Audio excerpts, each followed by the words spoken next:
Hello and welcome to economics for you.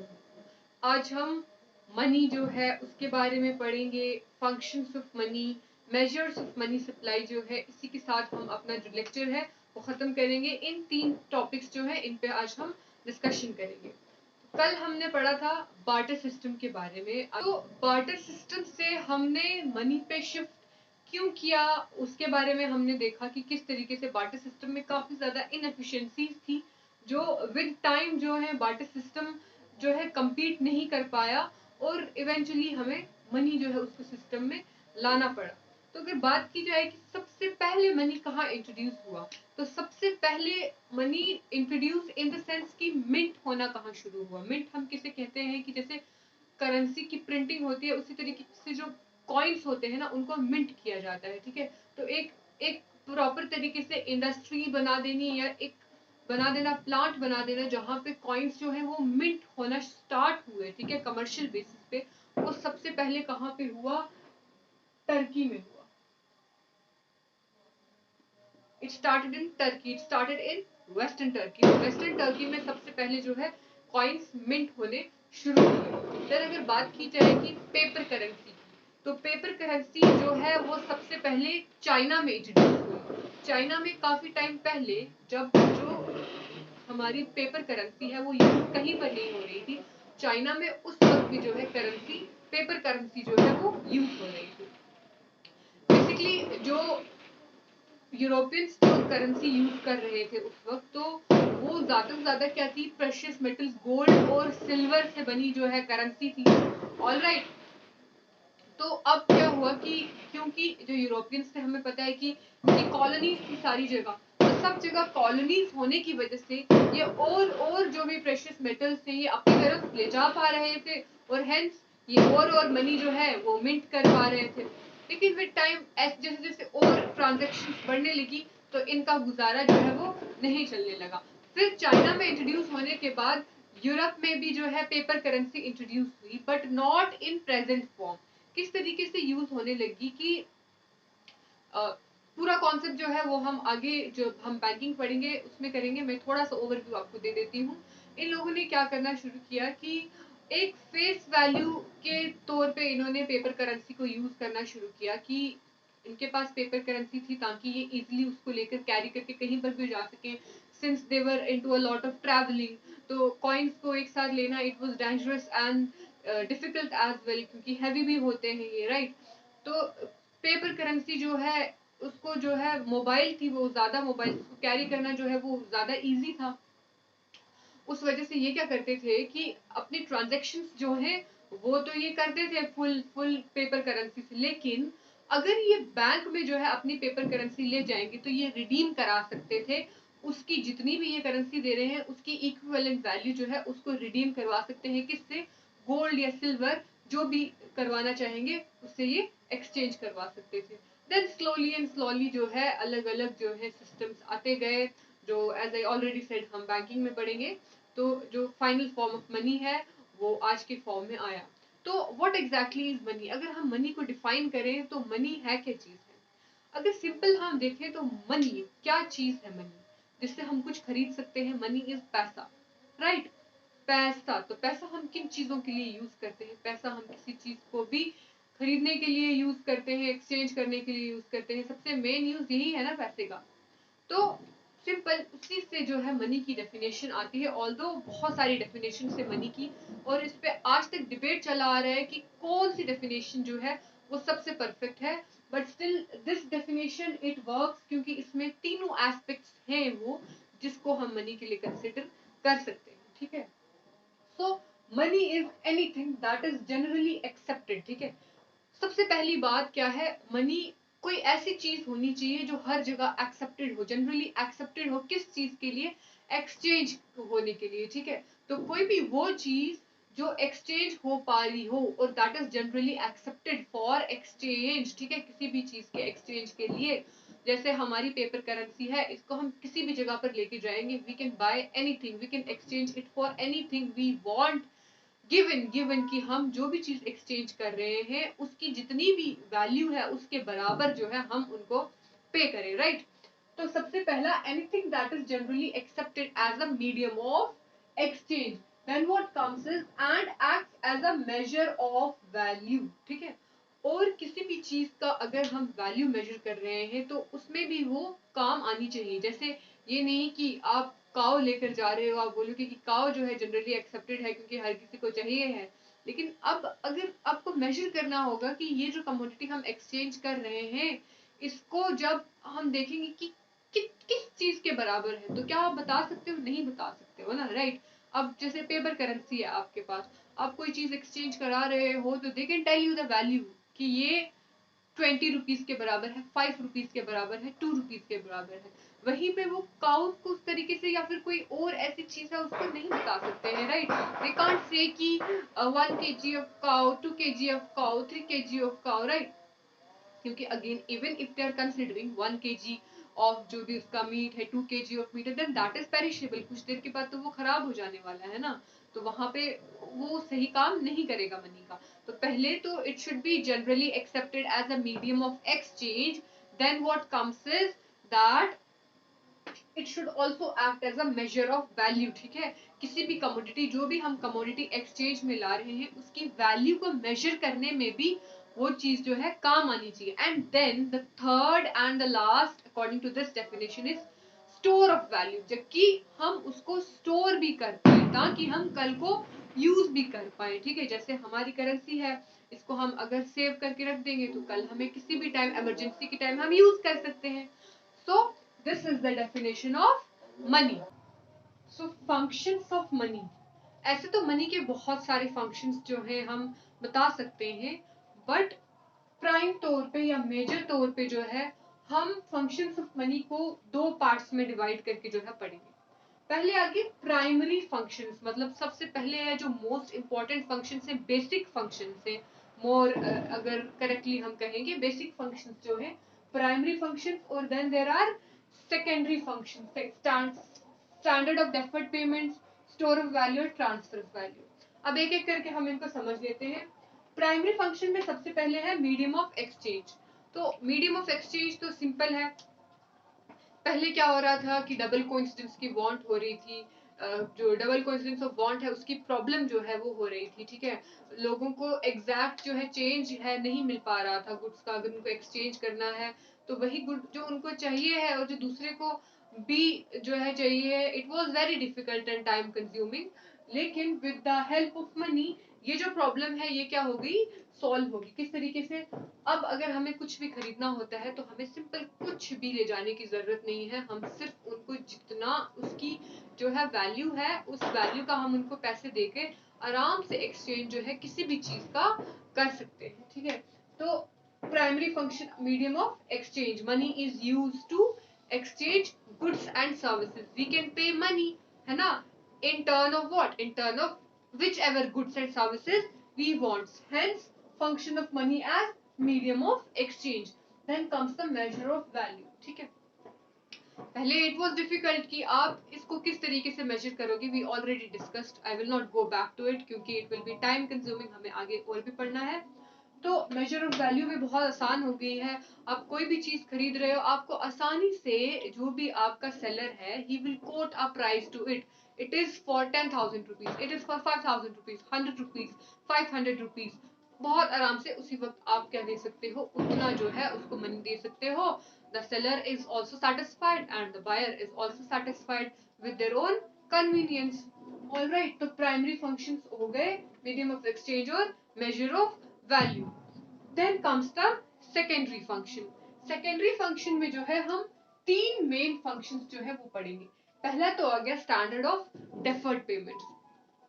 अब हम जैसे ईएमआईज लेते हैं, है ना, और लोन्स लेते हैं हम, बाकी मतलब कुछ, या फिर हम ऐसे ही किसी से उधार लेते हैं simple, even that is a loan for से, बट सिंपली हम ऐसे ही कह के किसी से अगर हम लोन ले रहे हैं और एक वो loan with interest, those are both different things.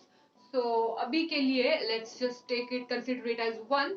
So अगर हम लोन्स ले रहे हैं, है ना, even EMI is a kind of loan because you have to repay the amount obviously with certain amount of interest as well. तो वही हम बात कर रहे थे जैसे कि EMIs भी है, तो अभी आप कोई चीज खरीद सकते हो and then you are going to pay little amount of money with some form of interest. पहले जो है इट वाज डिफिकल्ट क्योंकि आपको सही से पता, अब ट्रांसफर भी किस तरीके से करोगे, वी नो कि हम मनी को इजीली ट्रांसफर भी कर सकते हैं, सिंस इट्स मोबाइल कहीं भी ले जा सकते हो, किसी भी वक्त ट्रांसफर हो सकते हैं। अब तो इट इज और इजी क्योंकि हम आराम से बैंक टू बैंक ट्रांसफर कर सकते हैं। Earlier these facilities were not there, अब तो ये फंक्शन जो है और प्रोमिनेंट हो गया है और इजी हो गई है ये सब चीजें। तो द फ्यूचर पेमेंट्स, ठीक है, when we have to make some future payments, we make it in the form of money. So that function is also being carried by money, what we call money in present times. Then comes the store of value, ठीक है। जैसे पहले अगर आपके पास कोई goods होते थे, ठीक है, जो आपकी सोल जो है, आपके पास कह सकते हैं वेल्थ है आपकी, ये जो भी है, तो आप उसको जरूरी नहीं है आप हमेशा उसको स्टोर करके रख सकते हो, विद टाइम वो खराब हो सकती है, तो उसकी वजह से क्या हो जाता था, लॉस ऑफ वेल्थ होता था। बट अब ऐसा नहीं है, आप अपनी वैल्यू को स्टोर कर सकते हो, आप मनी को जो है किसी भी फॉर्म में रख सकते हो, ऑल्दो उसकी वैल्यू विद टाइम कम हो जाएगी क्योंकि we all know there is a concept of inflation. Inflation होता जाता है तो जो रियल वैल्यू ऑफ मनी होती है वो कम होती जाती है, बट उतना ज्यादा जो फर्क बहुत ज्यादा नहीं पड़ता है। और we also have other options जिसमें जो है हम इसको कम कर सकते हैं, हम कहीं और इन्वेस्ट कर सकते हैं, है ना, वॉट एवर, जिसके साथ साथ हमें जो है इंटरेस्ट रेट भी मिलता जाता है, right. Then comes transfer of value. Again transfer of value जो है ये एक बहुत बड़ा फंक्शन है मनी का, जिसकी वजह से ही जो आज ग्लोबल इकोनॉमी का जो कॉन्सेप्ट है वो पूरे का पूरा चल रहा है। किस तरीके से सी आज हम बहुत आसानी से एक कंट्री से दूसरी कंट्री में जो है हम ट्रेड कर रहे हैं, तो क्या अगर मनी नहीं होता, अगर बार्टर सिस्टम में, क्या ये पॉसिबल होता? नहीं पॉसिबल होता। किस तरीके से दूर दराज जगहों से कितना ही दूर कोई सामान लेकर जाता, रास्ते में इतनी परेशानियां होती थी, it was very difficult. But now with the help of money this function of transfer of value can be easily carried out, ठीक है। आपको अगर कोई भी चीज जो है, अगर आपको उसकी वैल्यू जो है वो ट्रांसफर करनी है, आप उसको एक्सचेंज करके उसकी जो वैल्यू है किसी दूसरे इंडिविजुअल को आप ट्रांसफर आराम से कर सकते हैं। इससे आपका एसेट है, आपका घर है, you are selling your house now, आपको जो भी खरीद रहा है आपसे वो क्या करेगा, वो आपको उसका अमाउंट जो है वो पे कर देगा आपको, right. And then you can use it anywhere, maybe you can buy a new house somewhere else. See how easy it is. So with the help of transfer of value, this could be made possible. So these are the basic functions of money that you should know. Also अगर आपको question आता है तो आप बहुत आसानी से इनको एक्सप्लेन कर सकते हैं, बहुत सिंपल है। आपको थोड़ा सा अपनी बुक से रीड करना पड़ेगा ताकि अपनी लैंग्वेज में जो है आप इसको लिख पाए। अगर इफ यू ऑल वांट तो मैं आपको नोट्स भी जो है वो प्रोवाइड कर सकती हूँ, बट दैट डिपेंड्स क्योंकि I have to put extra hard work in it. So if and only if there is sufficient demand from you guys कि हमें नोट्स चाहिए हैं, then I will make my personal notes and I will make sure कि वो उसमें मेरी ज्यादा से ज्यादा मेहनत लगे ताकि आप लोगों के लिए वो आसान से आसान हो। Do let me know if you want my personal notes. So for now अगर आपको ये लिखना होगा, I have tried to explain everything so it becomes easy for you. अब जब आप रीड करोगे तो आई एम श्योर कि आपको आसानी होगी उसको पढ़ने में या फिर उसको याद रखने में। नेक्स्ट जो है लास्ट टॉपिक आज हम जो कवर कर लेते हैं वो है measures of money supply. Measures of money supply, तो अभी तो मेजर्स जो है वो काफी चेंज भी हो चुके हैं, बट आपकी बुक में जो है मैं वो भी बता दूंगी, और ब्रीफली जो है न्यू जो मेजर्स हैं वो भी मैं आपके साथ डिस्कस कर दूंगी। हालांकि आपके सिलेबस में जो है ओल्ड बनी है, अभी सिलेबस में जो न्यू मेजर्स है मनी सप्लाई के वो नहीं आए हैं। Let's just move on to that. Measures of money supply. So money supply, what is money supply? तो money supply क्या है कि total currency जो भी है at a point of time in circulation जो है किसी भी country में, that is called as money supply. So what is supply? Is the total stock of money, total stock of money held by the people of I am really sorry for the disturbance. It is because of the Diwali celebrations. People are bursting crackers and all. Also, please guys, do not burst so much of crackers. It is really very harmful for everything. Even for environment, for humans, for small kids, for sick people, for ill people, for older people, for animals. It is really harmful, so do not burst such explosive crackers and all, please. It is my request, don't do that. So total stock of money held by the people of a country at a point of time. When we say at a point of time, यहाँ से हमारे कहने का ये मतलब है कि money supply is a stock concept, ठीक है. स्टॉक कॉन्सेप्ट से अच्छा क्या मतलब है? There are two concepts. एक होता है स्टॉक कॉन्सेप्ट और एक होता है फ्लो कॉन्सेप्ट, ठीक है. There is stock concept and flow concept, ठीक है. Whenever we measure stock concept, ठीक है, then what we measure is at a particular point of time. एक point of time पे जो है कितना available है. अगर आप बात कर रहे हैं एक दिन की, एक हफ्ते की, एक महीने की, then it is a stock concept. Whereas flow concept क्या हुआ? उसमें आता जाता रहता है. जैसे water is flowing, ठीक है. We do not know एक पॉइंट पे कितना पानी आ रहा है. क्या हम मेजर कर सकते हैं? नहीं मेजर कर पाते हैं ना. तो that is a flow concept. जब हम एक पर्टिकुलर पॉइंट ऑफ टाइम पे उसको मेजर नहीं कर पा रहे हैं. उसी तरीके से मनी सप्लाई जो हम मेजर करते हैं, it is a stock concept, क्योंकि हम at a point of time यहाँ पे इसको देख रहे हैं. ईयर में देख रहे हैं, क्वार्टरली देख रहे हैं, मंथ में देख रहे हैं, ठीक है. तो मनी सप्लाई जो है it is a stock concept. तो मनी सप्लाई क्या है? जो टोटल मनी जो है सर्कुलेशन में है एक किसी भी पर्टिकुलर कंट्री के लोगों के पास है, that is what that is money supply. Now there are various measures of money supply. First of all, what I would like you to know is that there comes the question that which measure of money supply is the narrow money concept and which one is the broader money concept. So whenever such a question is asked, you simply say M1 and M2 is narrow money concept, whereas M3 and M4 are broader money concepts. हमने पहले भी पढ़ा कि narrow money concept क्या है और broader money concept क्या है. Basically all you have to remember is narrow money is more liquid. That is, we can easily convert it into cash, or we can easily convert it for using it as a medium of exchange. You can exchange anything with it, okay. Whereas broader money, so the money in the broader concept, it is not that liquid. It takes time. We still can convert it into money for using it as a medium of exchange, but it takes certain time, okay. So first comes M1 measure of money supply. So M1 includes C plus DD plus OD. Now what is the C, DD plus OD? So C is the currency held with people. जो आपके pockets में आप currency लेके घूम रहे हो, आपके घरों में जो currency है, all right. So ये सब currency क्या है? This is C, ठीक है. Then comes the DD. ये क्या है? डिमांड ड्राफ्ट या डिमांड डिपॉजिट्स, ठीक है, जिनको आप किसी भी वक्त बैंक से जो है निकाल सकते हो, उनको यूज कर सकते हो as a medium of exchange, ठीक है. So DD are the demand deposits. Then comes the OD. Now other deposits.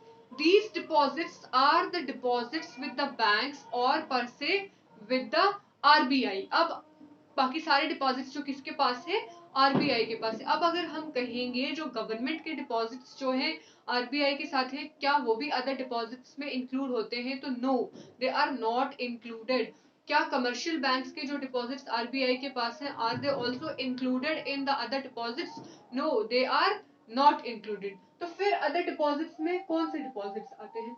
Other deposits में जिस तरीके से हमारे जो डेवलपमेंट बैंक्स हो गए, उनका अगर कोई डिपॉजिट्स हैं आरबीआई के साथ, अच्छा कोई फॉरेन कंट्रीज के जो सेंट्रल बैंक्स हैं उनके डिपॉजिट्स जो है आरबीआई के साथ वो भी अदर डिपॉजिट्स में आ जाते हैं। देन ऑल्सो जैसे फॉरेन इंस्टीट्यूशंस हैं, जैसे आईएमएफ हो गया, वर्ल्ड बैंक है, उनके डिपॉजिट्स जो आरबीआई के साथ होंगे, सेंट्रल बैंक के साथ होंगे, वो भी अदर डिपॉजिट्स में इंक्लूड होते हैं। सो M1 जो है it is the most narrow concept, इसमें most liquid form of money जो होती है वो इंक्लूड होती है, that is C for currency, D for demand deposits and D for other deposits. Then comes the M2 measure of money supply. In India, mostly M1 and M2 measures of money supply are used. Okay.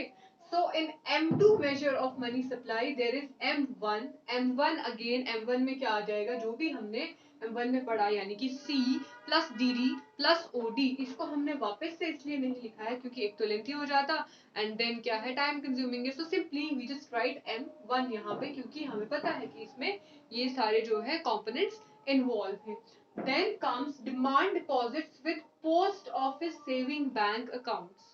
I don't know if you all know, some of you might know, क्योंकि अभी हम लोग post office के जो saving bank account से उतना ज्यादा use नहीं करते हैं, but in earlier times they were used and today also people are using. ठीक है, ये किस वजह से यूज होते थे, क्योंकि पोस्ट ऑफिस ऐसी जगह थी, ऐसी चीज है, ऐसे ऑफिस है जो शुरू से ही जो है विलेजेस में भी, जो फार फ्लंग एरियाज हैं वहां पे भी जो है ये थे, बट जो बैंक्स हैं ये पहले से सारी जगह पे नहीं थे। रूरल एरियाज, काफी रूरल एरियाज में अभी भी ऐसे हैं जहाँ पे बैंकिंग फैसिलिटी अवेलेबल नहीं है, और ये एक बहुत बड़ा रीजन भी है जिसकी वजह से हमारा जो एग्रीकल्चर है वो डेवलप नहीं हो पाया है। क्यों? क्योंकि जो भी हमारे फार्मर्स थे वो मनी लेंडर्स से और उन सब से जो है लोन्स लेकर जो है अपना काम करते थे, और फिर वो हैवी इंटरेस्ट जो उन पे लगाते थे, जिसको हम सूद कहते हैं, उसके नीचे दब जाते थे and then they could never flourish. So what I was saying, M2 includes M1 plus deposit with post office saving banks। ठीक है, तो जो हमारे पोस्ट ऑफिस में जो डिपॉजिट्स हैं वो प्लस M1 में जो हमने पढ़ा, यानी कि C plus DD plus OD, वो आ जाते हैं किसमें, M2 measure of money supply. So both of them together are called as narrow measure of money supply. Then comes M3 and M4।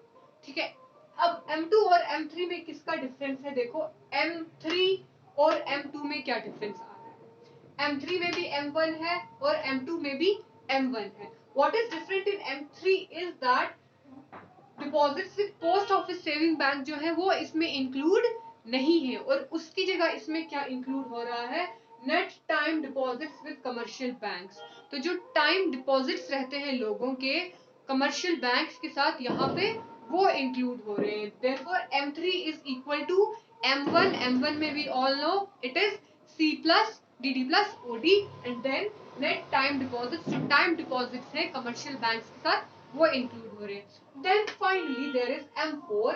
M4 में क्या है, M3 तो ऐड हो रहा है, यानी कि M4 में नेट टाइम डिपॉजिट्स भी ऐड हो रहे हैं, उसी के साथ साथ जो टोटल डिपॉजिट्स है पोस्ट ऑफिस के वो भी M4 में ऐड हो जाते हैं। ठीक है, so the only difference between M2 and M3 is of time deposits and savings with post office। ठीक है, and then M4 में सारे का सारा जो है include हो जाता है। Now at last what I would like to say is कि अब हाँ, a question that I was saying yesterday, I know कि आप लोगों में से भी मे बी बहुत लोगों के माइंड में आ रहा होगा कि why does not RBI just print a lot of money and eradicate all the poverty from the country? But अगर सोचा जाए तो इज इट रियली फीजिबल, क्या ऐसा हो सकता है? ऐसा नहीं हो सकता है। ऐसा क्यों नहीं हो सकता है? ऐसे तो इट्स वेरी इजी कि बस करेंसी प्रिंट होती जाए एंड देन सब लोगों की जो गरीबी है वो खत्म हो जाए। अगर ऐसा होता तो जो फेक करेंसी है उसको डिस्करेज क्यों करते हैं? क्योंकि फेक करेंसी जो भी प्रिंट होती है it is very very harmful for the economy. Same उसी तरीके से अगर आरबीआई जो है ऐसे ही मनी प्रिंट करके पुअर लोगों में बांट देता तो it would have been very detrimental. क्यों? क्योंकि जब ऐसे ही पैसा जो है वो क्या हो रहा है, सिर्फ इसी तरीके से प्रिंट हुआ जा रहा है और इकोनॉमी एक्चुअली ग्रो नहीं कर रही है वहां पे, ठीक है। जो आपका मनी सप्लाई है वही इंक्रीज हो रहा है, ठीक है। तो ऐसा पॉसिबल नहीं है, क्यों?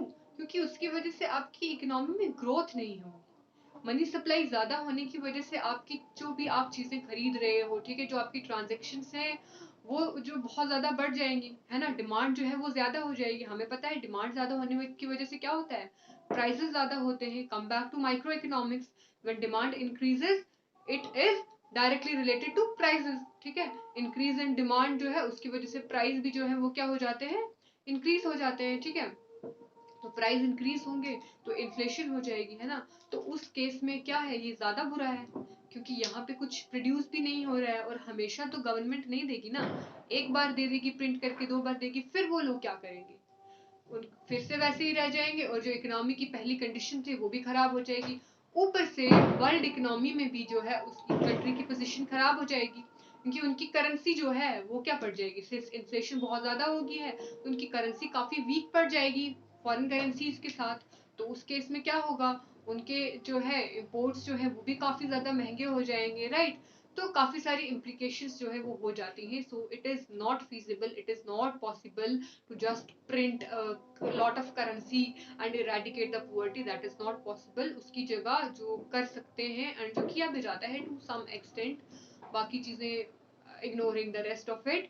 So what they can do is they can give them measures जिसकी वजह से वो production जो है वो enhance हो, लोगों को रोजगार मिले किसी भी तरीके की, not necessarily a government job.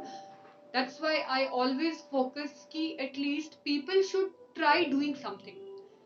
ऐसे ही बेकार फालतू बैठने से ट्राई डूइंग एनीथिंग, कुछ भी करो बट बेकार नहीं बैठो, किसी भी तरीके से प्रोड्यूस करो। Even even I try bye my self, अभी मैं जो है फाइनेंशियली इंडिपेंडेंट नहीं हूँ पूरे तरीके से, but I still try to be financially independent by some measures. So I am financially independent to some extent, although I am obviously supported by my parents, so that's for sure.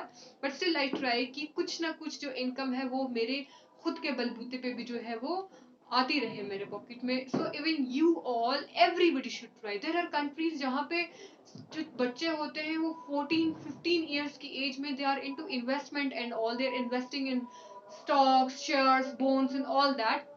Not saying कि आप लोग भी इतना बड़ा risk उठाओ, but try doing something, कुछ भी करो, कुछ भी करो, like think about it, be creative, think of things, just know your potential, आप क्या कर सकते हो। So try doing things and earn something for your self. और देखो कितना अच्छा फील होता है जब अपनी मेहनत से कमाए हुए पैसे आप किसी भी चीज पे लगाते हो। सो आई एम श्योर कि आप लोग भी सोचेंगे कि किस तरीके से हम भी कुछ ना कुछ प्रोड्यूस कर सकते हैं, विदाउट थिंकिंग कि ऐसा करने से हमारी इंसल्ट हो जाएगी, हमारी बेइज्जती हो जाएगी, ये बहुत छोटा काम है, वो क्या कहेगा, वो क्या कहेगा। Never think about that, okay.